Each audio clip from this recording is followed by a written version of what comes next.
Welcome to the Northeast Kingdom Voice. I'm your host, Scott Wheeler. Today's guest is Pastor Mike DeSena of Morgan. He's here today to talk about his successful battle against throat cancer.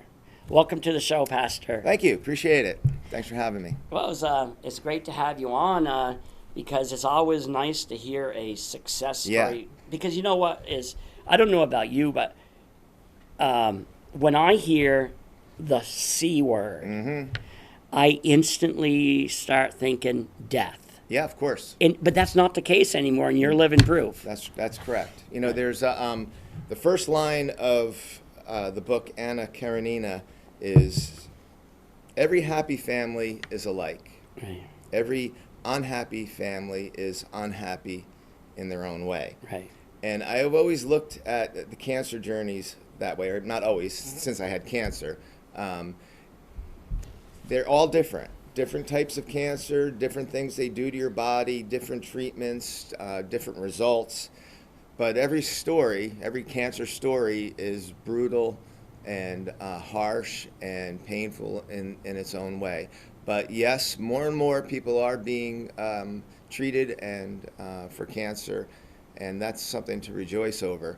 And I'm glad that the cancer that I had was a very treatable cancer, which we knew going into it, and that we expect that my cancer will never return. That's the expectation. I have a friend who's a cancer doctor, an oncologist, and he said this is actually a very exciting time when it comes to cancer research, cancer treatment, because he said in his mere 15 or 20 years in the field, he says people are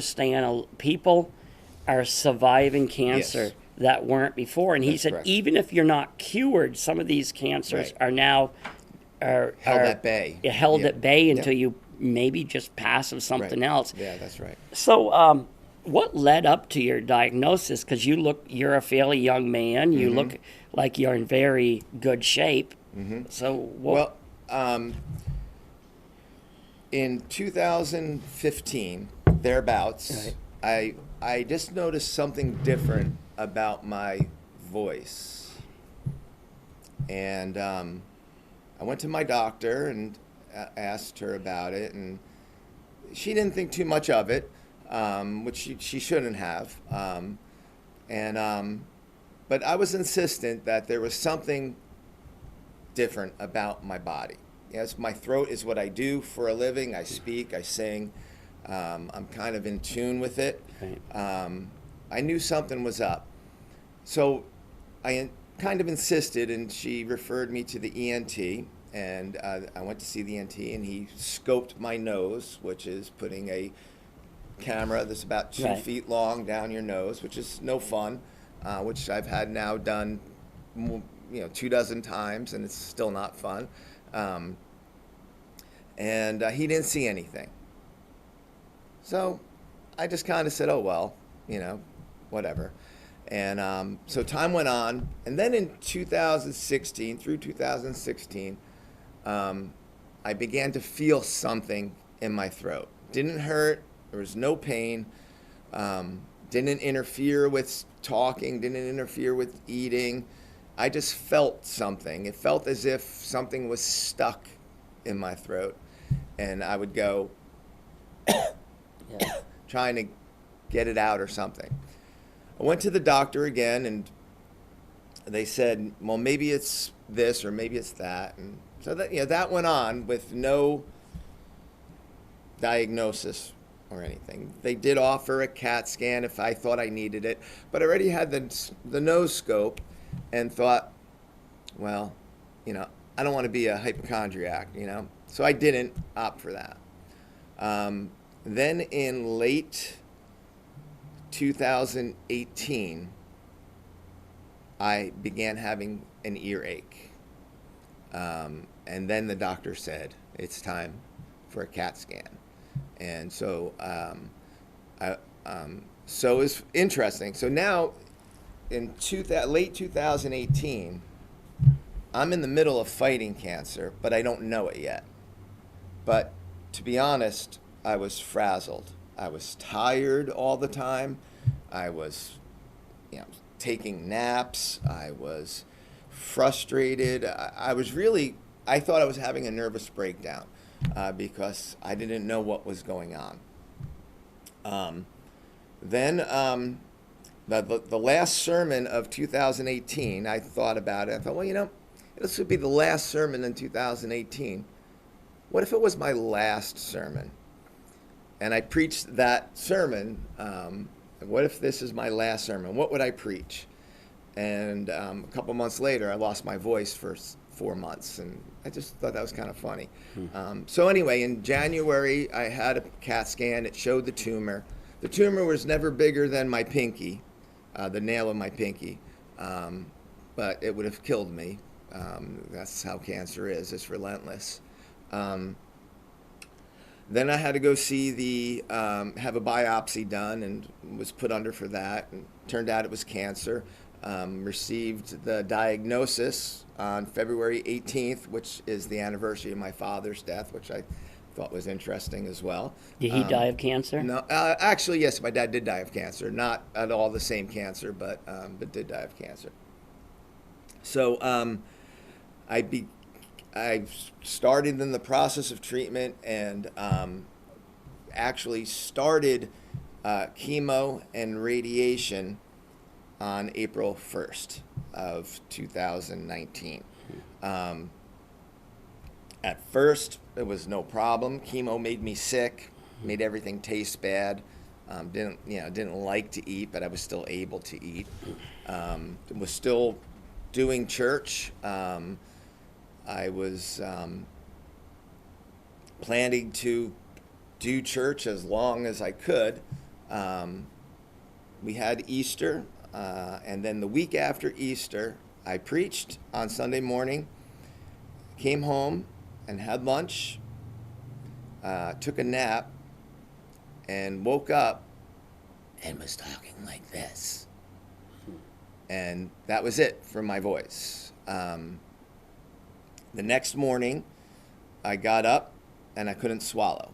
I had a feeding tube put in proactively, so we were ready for that. I hated using that feeding tube, but that feeding tube saved my life. I would have died without it.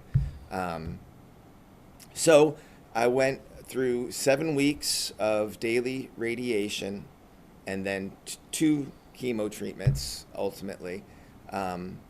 So the radiation for head and neck cancer patients, they have to make a mask for you, which is like a wire mesh device that is from here over your head. And you lay down on the table like you would for a CAT scan or an MRI. It's a very similar table. Right. And then that mask is placed over your face and is then bolted to the table. So you can't move. And the idea of that is so that they could hit the tumor and only the tumor as best they can. As radiation went on and I wasn't eating, even just taking, nourishment through the feeding tube, I lost a lot of weight. That mask got looser and looser. And so that was harder to deal with as time went on. Anyway, it was about 3 weeks in that I lost my voice and lost the ability to eat. And about a week after that, real pain started. It's like they burned a hole in my throat is really what they did. So I lost my facial hair, lost the hair on the back of my head from the radiation, burned it off. My skin was like a bright red from my jawline down to my chest. And that was the outside, and the inside was the same. So I was on both oxycodone and fentanyl for about 3 months, which was a big deal. Those are some heavy drugs. Right. and it was one of my least favorite.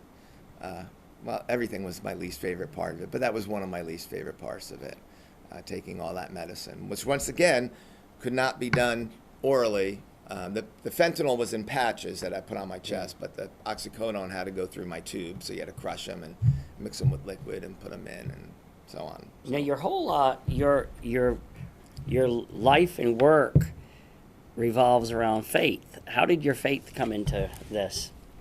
I have talked to our church for a very long time about being ready for the storm, because you never know when the storm is going to come. So I've told them that, and told them that, and told them that, not knowing that, the storm, of course, I knew one day the storm was going to come for me. I didn't know what the storm was going to be, but so yeah, I was ready for the storm. Right around the time I was beginning treatment, I just ran across a song by a band called Waterdeep called Big Enough to Hold Me. And it's a beautiful song. And I liked it. And that's the crux of the song, is God is big enough to hold us. So again, as I began treatment, well, to be honest with you, I thought, and I said, well, it's kind of like I have cancer junior. I have cancer, but it's not like that guy has cancer, right, or that woman has right, cancer. It's probably not going to kill me. I'll go through treatment, and then I'll be fine, which is true. But I just didn't know how brutal treatment was going to be. So I listened to this song that God is big enough to hold me. And I thought that, I'll be okay. I'm going to read a lot of books. I'll pray. It'll be kind of like a retreat. It'll be like the sabbatical that I wanted to have. Right. Well, I couldn't do any of that. I was completely and really incapacitated. I couldn't even think straight during treatment. So I didn't read a single book. I didn't pray a single prayer. But God was big enough to hold me. And I just, as I'm sitting in this chair and leaning back and trusting that it's going to hold me, God was big enough to hold me. Right. And my family was great. My kids and my wife were wonderful to me, taking care of me. Somebody always stayed with me, because another aspect of treatment was it created, I can't even say large amounts of mucus. It was, I had a suction machine that we emptied 4 times a day, that I would right, vacuum mucus from my mouth and nose, and I would choke on it if I didn't have that. So somebody was always with me, taking care of me. My wife stayed up many nights, making sure that I didn't, croak in my sleep, and then went to work the next day. And I don't know how she did it, but God bless her, she did it. Now, you, in your job, you've probably walked many people, Yeah. walked with many people Yeah. who have had successful and unsuccessful journeys with cancer. Correct. Do you think this might even make you a better minister, especially when you're ministering to people with cancer? Well, certainly. I can't count the number of times that I went to see someone who had cancer, and prayed with them. And, of course, I felt bad for them. Well, of course. I mean, I'm not a sociopath. But it is certainly different now, where I talk to someone who has cancer, and I cry. In fact, I just went to my 1-year checkup, which we didn't say, but I am cancer free, and no evidence detected, and again, expect to stay that way. But anyway, I went for my 1-year checkup, and there was a guy in the waiting room And so I said, how's your treatment going? And he said, well, good. Today's my first day. And I cried because it's, it's a hard thing. I felt especially bad for this man because his wife couldn't be with him for his treatment. And, that just so pained my heart for him. So yeah, it certainly has allowed me to be more sympathetic with people, my understanding what they're going through, as opposed to guessing what they're going through. Yeah. Right. Yeah, you mentioned about the fella not having his partner, his wife, with him. I think that must have been really challenging for the last 3 or 4 months, because I think when you're going through any medical struggle, Yeah. it's so important to have somebody there, not just for emotional support, Right. but as an advocate. Right. Well, remember, so after 3 weeks, I couldn't talk. Right. And sometimes it was comical. Like, one night, I had to go to the emergency room. I had a fever. I was taking chemo, so that was a dangerous thing. And we go to, that was before COVID, so Dean, my wife, was with me, and so we see the doctor, and the doctor says, "So, how are you feeling?" And I talk like this, and now the doctor begins whispering, and I say, "You don't have to talk like this," And he goes, "Oh yeah, I know," and he laughed, and but it happened over and over again that people would whisper back to me. But anyway, I could never communicate what I was feeling, because it wasn't just only being able to whisper, because you can communicate whispering, but it was the mucus that I just couldn't vocalize anything more than a couple of words. So it was very important to have my wife there, Right. because she could say, well, this is how he's feeling, and 90% of the time she was, or maybe even more than that, she really understood what it was that I was feeling.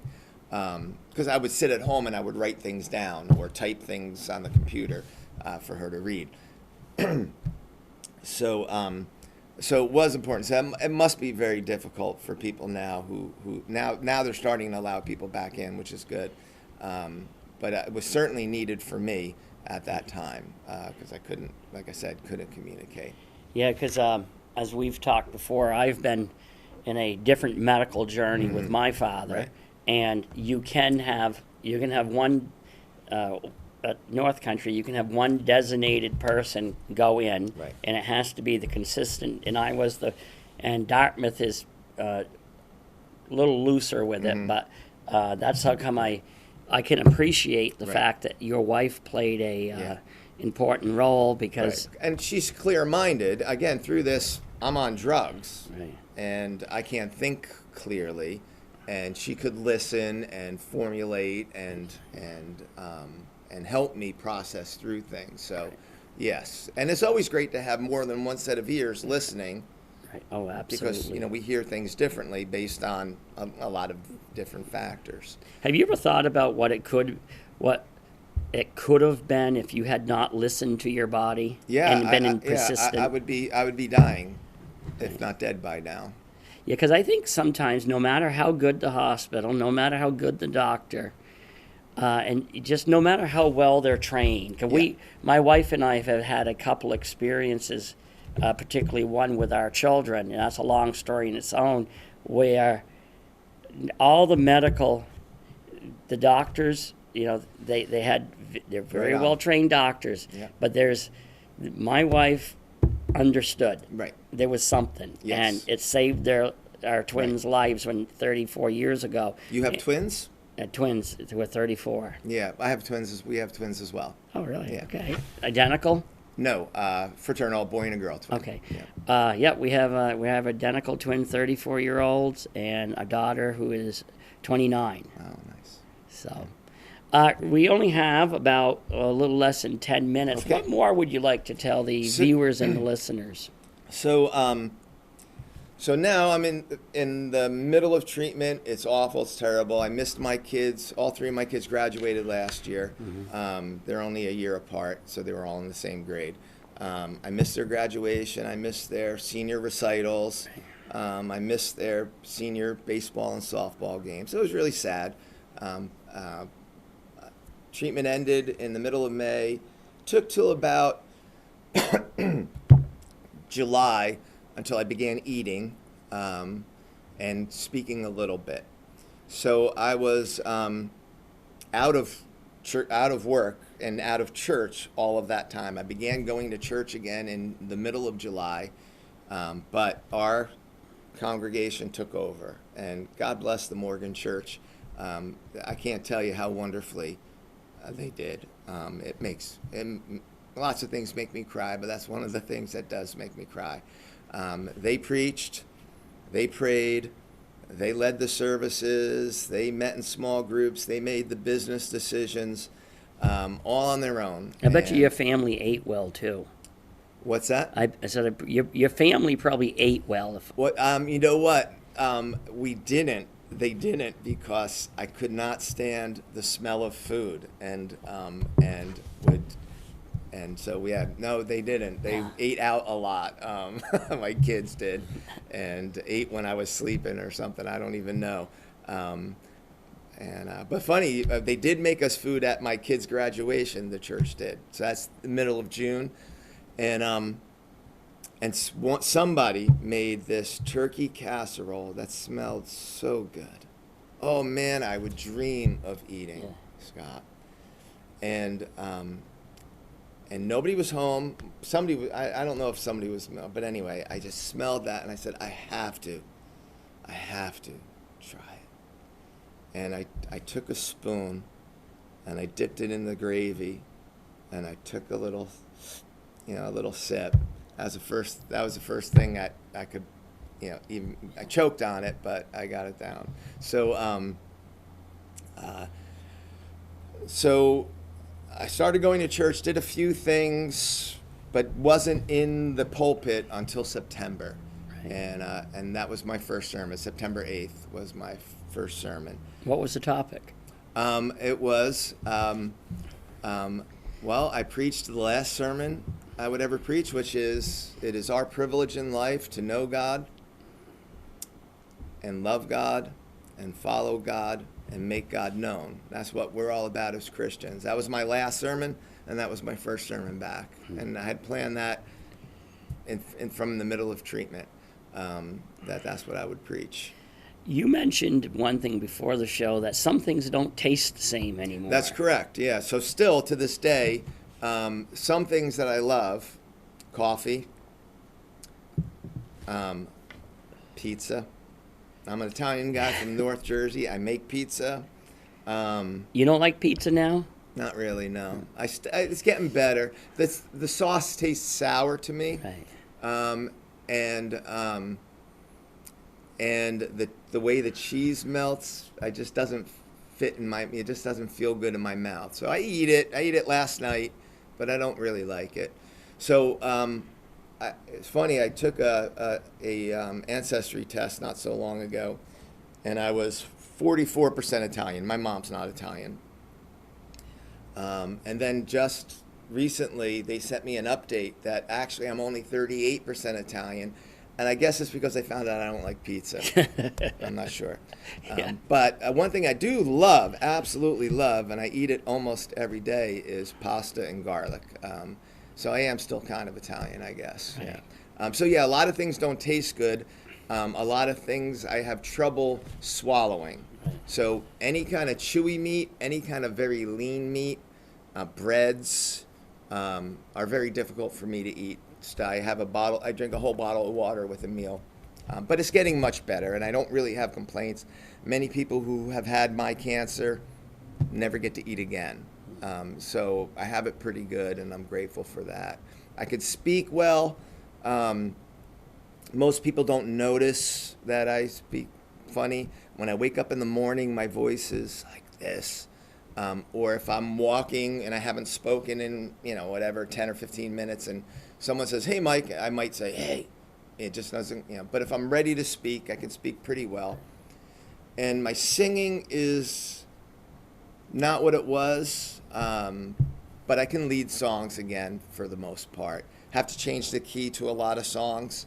Can't hold notes like I used to. And some songs I can't sing anymore.